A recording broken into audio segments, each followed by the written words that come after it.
SP সাহেব উপস্থিত আছেন, জাতীয় শিক্ষক ফোরামের কেন্দ্রীয় সেক্রেটারি জেনারেল আব্দুল সবুজ সাহেব সহ অনেক নেতৃবৃন্দ এখানে উপস্থিত আছেন। আমাদের প্রোগ্রামের একটা মানববন্ধন সফল করার জন্য সাধারণ লোকের প্রয়োজন হয় না, তবে এখান থেকে আসল যে জিনিসটা এখানে তুলে ধরা এবং সাংবাদিক বন্ধুরা যারা আছেন তারা তাদের দায়িত্ব আমরা মনে করি পবিত্রভাবে পালন করবেন।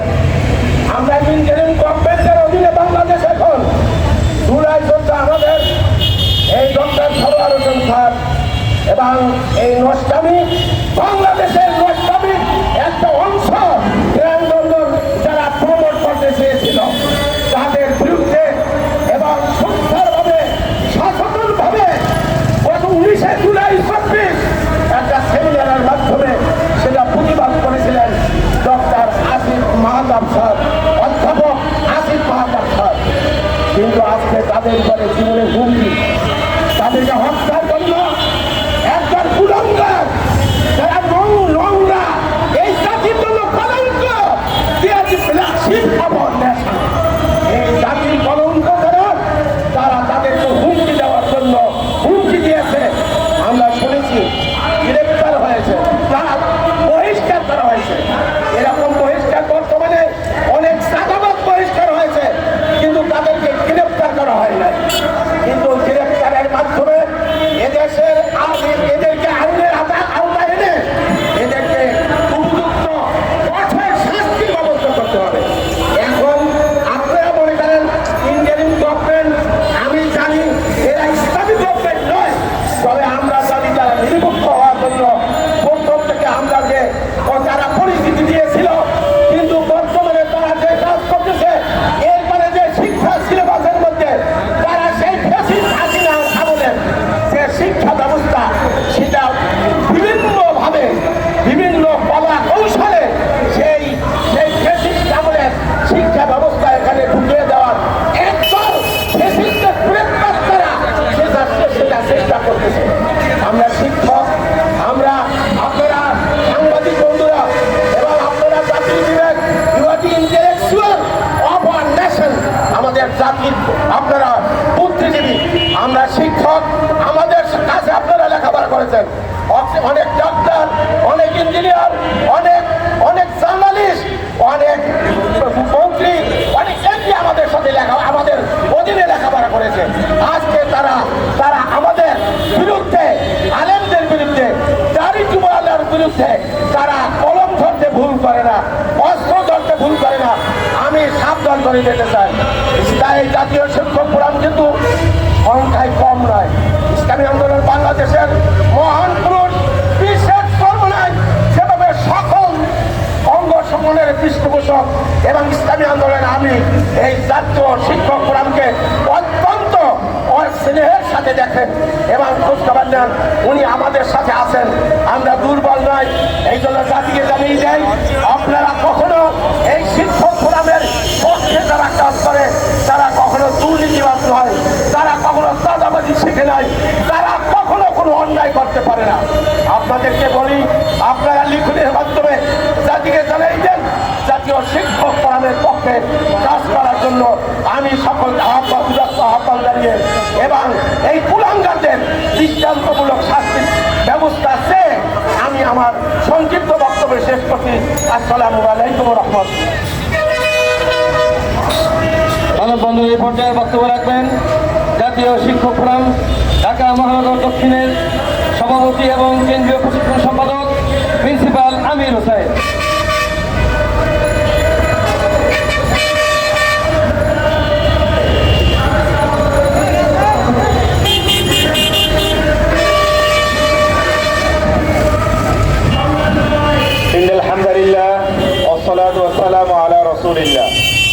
জাতীয় শিক্ষক ফোরাম কেন্দ্রীয় কমিটি কর্তৃক আয়োজিত আজকের মানববন্ধনে উপস্থিত শিক্ষক ফোরামের কেন্দ্রীয় নেতৃবৃন্দ, একইভাবে আমার সামনে উপস্থিত আছেন জাতির চালিকা শক্তি, জাতির বিবেক, সাংবাদিক বন্ধুগণ। আপনারা ইতিমধ্যে জেনেছেন যে আমরা দুজন ব্যক্তির নামে আমাদের ব্যানারে উল্লেখ করেছি। সেই দুজন ব্যক্তি হলেন কারা, তারাও ইতিমধ্যে আপনারা জানেন, তাদেরকে চিনেন। বিষয়টি হলো গত ফ্যাসিস্ট সরকারের সময়ে যখন বিতর্কিত শিক্ষা কারিকুলাম প্রণয়ন করা হলো, তখন জাতীয় শিক্ষক ফোরাম সহ আপামর জনসাধারণ সেই বিতর্কিত শিক্ষা কারিকুলাম নিয়ে বক্তব্য রেখেছিল। তাদের সেই বক্তব্যের প্রেক্ষিতে তখনকার সময়ে শিক্ষা মন্ত্রণালয়, শিক্ষা অধিদপ্তরগুলো পাঠ্য বইয়ের মধ্যে আমূল পরিবর্তনের সিদ্ধান্ত গ্রহণ করে। বিশেষ করে একটি বিষয়ে আলোচনায় আসে, সেটি হচ্ছে ট্রান্সজেন্ডারকে প্রমোট করা হয়েছিল সেই বিতর্কিত শিক্ষা কারিকুলামে। আপনারা জানেন, বাংলাদেশের সম অধিকারের নামে সমকামিতাকে প্রমোট করা হচ্ছে। সেই সমকামিতার বিষয়ে জাতীয় শিক্ষক ফোরামের ব্যানারে আসিফ মাহতাব স্যার সোচ্চার হয়েছিলেন, ডক্টর সরোয়ার স্যার সোচ্চার হয়েছিলেন, প্রতিবাদ করেছিলেন। সেই সময় থেকেই তাদেরকে বিভিন্নভাবে হুমকি দুমকি দিয়ে আসা হয়েছে। আপনারা জানেন, এত কিছুর পরেও যেহেতু শিক্ষকরা মানুষ গড়ার কারিগর, জাতির বিবেক, সেই হিসাবে তারা নীরব থাকেননি। তারা সবসময় অনলাইন অফলাইনে এই এলজিবিটির বিরুদ্ধে, ট্রান্সজেন্ডারের বিরুদ্ধে সমালোচনা করে আসছেন গঠনমূলকভাবে। কিন্তু এত কিছুর পরেও আমরা ইদানিং সময় শুনতে পেলাম যে আমাদের আসিফ মাহতাব উচ্চ স্যার, একইভাবে ডক্টর সরোয়ার স্যারকে হত্যার হুমকি দেওয়া হয়েছে, যেটা আমরা জাতীয় শিক্ষক ফোরামের ব্যানারে আমরা এর জোর প্রতিবাদ জানাই। এবং আমি একজন শিক্ষক হিসেবে নিজেকে লজ্জিত, অপমানিত বোধ করি যে আজকে একজন শিক্ষক যারা জাতিকে সংশোধন করবে, যারা মানুষকে গঠন করবে, তারা একটি সত্যি কথা, সঠিক কথা সমাজে বলার কারণে হত্যার মতো হুমকির সম্মুখীন হতে হয়েছে। আজকে আমি ধিক্কার জানাই আমাদের সমাজ ব্যবস্থাকে, আমি ধিক্কার জানাই আজকে আমাদের রাষ্ট্রযন্ত্রকে, যারা এই ধরনের হুমকির পরেও যারা হুমকিদাতা তাদেরকে এখনো নিরাপদে চলাফেরা করার অধিকার দিয়েছে। সোশ্যাল মিডিয়ার কল্যাণে আমরা জানতে পেরেছি যারা হুমকি দিয়েছে তারা অ্যান্টার্কটিকা চৌধুরী নামে একটা পেজ থেকে এক ব্যক্তি হুমকি দিয়েছে। সেই পেজের যদি আমরা একটু পিছনে যাই তাহলে দেখি যে অ্যান্টার্কটিকা চৌধুরী নামে যে ব্যক্তি, সে প্রথমে দিল সফওয়ান চৌধুরী। সফওয়ান চৌধুরী কিছুদিন পরেই হয়ে গেল সারা চৌধুরী, আবার সারা চৌধুরী কিছুদিন পরে হয়ে গেল অ্যান্টার্কটিকা চৌধুরী। তাহলে যেই ব্যক্তির নিজস্ব কোনো ধর্ম নাই, যেই ব্যক্তির নিজস্ব কোনো জাতিসত্তা নাই, যেই ব্যক্তির নিজস্ব কোনো লিঙ্গ নাই, সেই ব্যক্তি হুমকি দিয়ে বাংলাদেশে কিভাবে বসবাস করে? আবার শুনতে পেলাম যে এখন নাকি সে নিরাপত্তাহীনতায় ভুগছে। আপনি যদি সফওয়ান চৌধুরী, সারা চৌধুরী ওরফে অ্যান্টার্কটিকা চৌধুরী নিরাপত্তাহীনতায় ভোগেন, তাহলে আমি প্রশাসনকে বলবো একে নিরাপত্তা দেওয়ার ব্যবস্থা করেন। সমাজে তার চলাফেরা করার অধিকার তার নাই, রাস্তায় সে চলাফেরা করতে পারে না, নিরাপত্তাহীনতায় ভুগছে। সুতরাং তাকে অ্যারেস্ট করুন, তাকে জেলখানায় বন্দি করে রাখেন, যাতে করে সে নিরাপদ বোধ করতে পারে। প্রিয় সাংবাদিক বন্ধুগণ, জাতীয় শিক্ষক ফোরাম শিক্ষকদের অধিকার নিয়ে কাজ করে।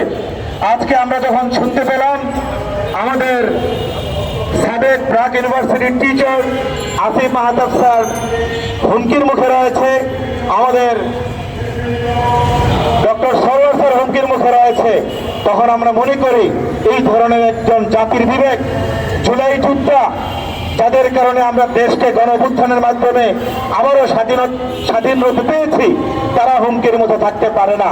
সুতরাং আজকের এই মানববন্ধন থেকে আমরা তাদের এই হুমকির বিরুদ্ধে প্রতিবাদ করে দৃষ্টান্তমূলক শাস্তি দাবি করে আমি আজকে আমার বক্তব্য এখানে শেষ করছি। আমরা তৌফিক ইল্লা বিল্লাহ।